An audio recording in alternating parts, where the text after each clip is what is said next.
it's Cass. Welcome back to my channel, What Cass Read.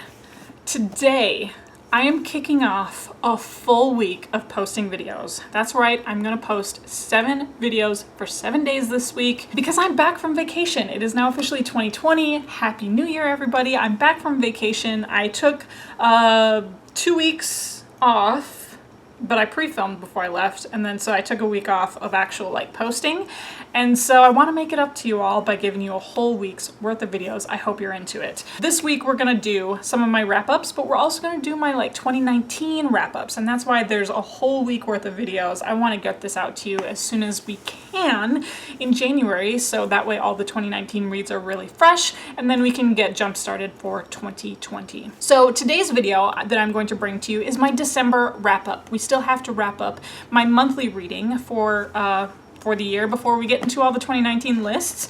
So that's what we're gonna do today. I did read 5 books for the month of December, and if you recall my December TBR, I actually only put 2 books on there, so I feel like that's a win. I read 3 more books than I originally intended. So let's get to it, my December wrap-up. The first book that I ended up finishing up in the month of December is Northern Lights, written by Philip Pullman. This is also called The Golden Compass. It's the first book in the His Dark Materials trilogy. I am not someone who actually read this as a child. I am 32 reading this for the very first time. What spurred me to actually finally pick this book up was because of the HBO adaptation His Dark Materials that's out right now, HBO/BBC. This book follows a young girl named Lyra Balakwa, who grew up in Oxford. She has been tutored occasionally by all of the scholars at Oxford, but she is a young orphan. Her parents have long been dead, and her uncle has been in charge of her and decided to have her grow up in Oxford rather than be the sole person responsible for her, because he is very important. He does his own research. He is a welcome person at Oxford and as a scholar, but he is constantly off on the ground doing his own thing, so Lyra has grown up in Oxford. In this world, there are demon familiars. Her demon is named Pan. She has a friend named Roger, that also is an orphan growing up in Oxford as well. So what is happening in this world is there is somebody who is snatching children, and it becomes this kind of boogeyman legend until it happens to Roger, and Lyra ends up getting whisked away from Oxford, but she ends up going on the hunt for Roger, and it takes her on this great adventure. She meets some Egyptians. She goes up into the Arctic. She meets some witch clans, ice bears, all of good things. And I had a really great time with this. I'm actually really sad for my childhood self of not being able to read this book. There's no such age limit on reading a book like this, so I'm glad to have finally picked it up as an adult. I'm not quite done with it yet, but I do really enjoy the television series. It could be because I don't have a childhood attachment to this book, so what I'm seeing on screen I'm associating with what I just read, and I really like it. I think they've done a great job with it. So I look forward to continuing on with this series. 5 out of 5 stars, Northern Lights, written by Philip Pullman. Okay, and now we're getting into the reason why I only put 2 books on my December TBR. Northern Lights was a book that just got finished in December, but this was truly on my December TBR. This is The Priory of the Orange Tree, written by Samantha Shannon. It was my book club pick, and I will be posting a review of this book as soon as all of the 2019 books and stuff like that is all wrapped up. I ended up giving this book 3 out of 5 stars. This is a standalone novel written by Samantha Shannon, and it is a big chunky thing. It is over 800 pages long. How to describe it? It's billed as if you like Game of Thrones, you would like this book. It's not like Game of Thrones, first of all, but it's an Eastern versus Western world where in the Western civilization there is this very prominent royal family that is a family through all the line of women, where all the line of women, so long as one of the daughters of this line is on the throne, then the nameless one, this mythical evil dragon being, will remain at bay. He has been sleeping for 1,000 years, and in order to secure this society, the queen on the throne must produce a female heir. Then we have the Eastern society where we follow a couple of different characters, but dragons in that world are vastly different from how they view wyverns and all these draconic beasts in the West. We do have a young dragon rider. We have a connection to the dragons. They're more water dragons, whereas the dragons in the West are more fire dragons, and there's a lot of ideological differences between these two continents, and also how they comport themselves and whether or not they feel like this nameless one threat is a threat to everybody. I felt like the world building was top notch and we meet a lot of cool characters, but the reason why I gave this 3 out of 5 stars is because I feel like it tried to do too much within one book. I know people gripe, I'm one of them, about like fantasy series are always like series of books and why don't we have more standalones? But then it's also like the other side of the coin with a standalone. I think people also felt this way about Uprooted and Spinning Silver, 2 great standalones that I loved, that standalones can often try to do too much in one book, and that's what I feel like this book really suffered from. I think this could have easily been split into 3. Yeah, there was just a lot. There was a lot of things that this book tried to do. I also said that that was like one of my concerns going into this book. So anyways, 3 out of 5 stars. All right, and then the next book that I put on my December TBR, this is Elantris, written by Brandon Sanderson. This was a long time coming. This was a book I definitely wanted to finish up for the entire year of 2019 because I have some big Sanderson plans for 2020. So I ended up rating this book 5 out of 5 stars. I was super in love with this book. I was kind of blown away because I kind of went into this book with a little lower standards because everybody was telling me that this book isn't Sanderson's best. You're gonna know that it's his first novel and all that stuff. But at the end of the day, like, if we're talking about standalones, this was, I feel like, a much more successful standalone than the Priory of the Orange Tree because it focused on what it wanted to do in like a smaller scope, but still big. So I gave this 5 out of 5 stars. So I read this in the physical form. Don't come at me for not knowing all the pronunciations of all these characters. But this takes place in the world of Arlan, and we follow 3 main characters. We follow Prince Rowden, we follow Serene, and we follow Hrothin.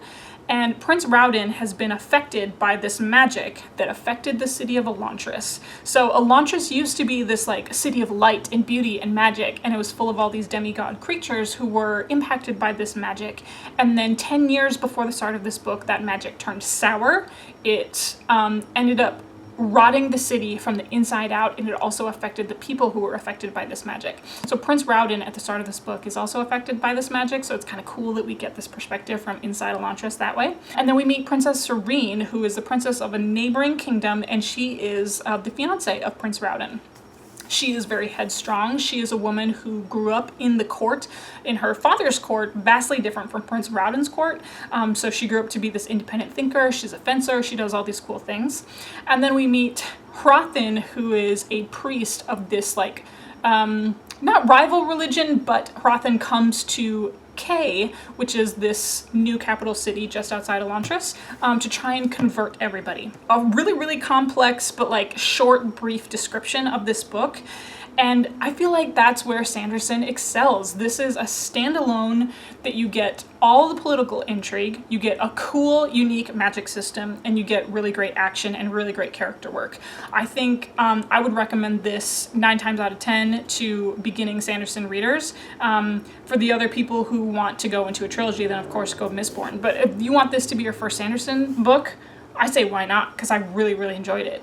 I was doing a couple books at the same time because now at this point I was on my holiday road trip. So the next book that I finished for the month of December was King's Bane, written by Claire Legrand. This is book number 2 of the Imperium trilogy. This is the sequel to Furyborn. I do have a whole review of Furyborn up on my channel, but I ended up giving this book 3 out of 5 stars. This one kind of surprised me that I didn't love it as much as Furyborn. Don't know if I set up Furyborn too much in my head, but this one as a sequel to me felt like it was very much the middle book of a series. We follow Riel and Elena, 2 different women from 2 different timelines. There is this prophecy of the Sun Queen and the Blood Queen, and the 2 women have kind of been expected to become these prophesied queens, and how their timelines intersect and how the choices of one impact the other, but also potentially vice versa, was something that I really, really enjoyed from Furyborn, and that of course continued on in Bane, except for the fact, the reason why this got 3 out of 5 stars is because this one was like really romance heavy. I felt like this is why I felt like it was a middle book syndrome, because we diverted way too much from like this really cool prophecy, this rebel alliance inside the Empire. The romance got in the way. There was way too much romance. I feel like all of Riel's scenes were just like romance, and then Elena's scenes transitioned into romance. I'm not opposed to it, but it's kind of not what I was looking for. I don't know. If you like new adult, if you like angst, lots of angst. I feel like Furyborn had more angst than this one, but this one was still pretty angsty. So if you like new adult angst, if you like sex scenes, there's quite a lot of sex in here, but it wasn't what I was hoping for the sequel. So I'm still really looking forward to Lightbringer, which is the 3rd and final book of this trilogy that comes out later in 2020, because I want to see how it ends. I want to see how it wraps up. So again, this just kind of felt like middle book to me. Kind of sad that I had to give this 3 out of 5 stars. Okay, and then the final book that I finished for the year 2019, the final book that I finished in December. I was listening to this on audiobook when I was on my road trip, and this I finished up literally as I was finishing up my road trip, so I timed it pretty well. This is Starsight, written by Brandon Sanderson. This is the sequel to Skyward, which is book number 1 of the Skyward series. At the end of Skyward, we are following a young pilot named Spensa. She has been plagued by this shame upon her family because her father ended up deserting their army. They're on this planet named Detritus that is under attack by an alien race called the Krell, and in the final scenes of Skyward, Spensa discovers a secret that really changes her whole perspective on the war. It changes her whole perspective on her planet. It changes her whole perspective on her father. And that is what we explore in Starsight, yes, but we also get an entirely new adventure where she's a little bit more on her own than she was in the first book.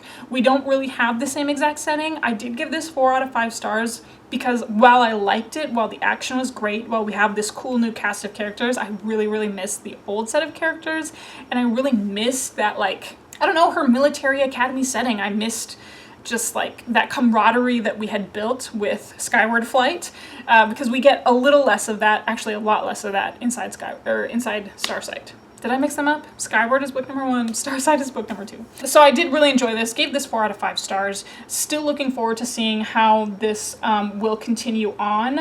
I didn't feel like we had as many earth-shattering revelations at the end of this one, but the ending was still really good, really cliffhangery. My husband was listening to this in the car with myself as well, and he was like, "What? That's it? That's all we get?" I was like, Sanderson.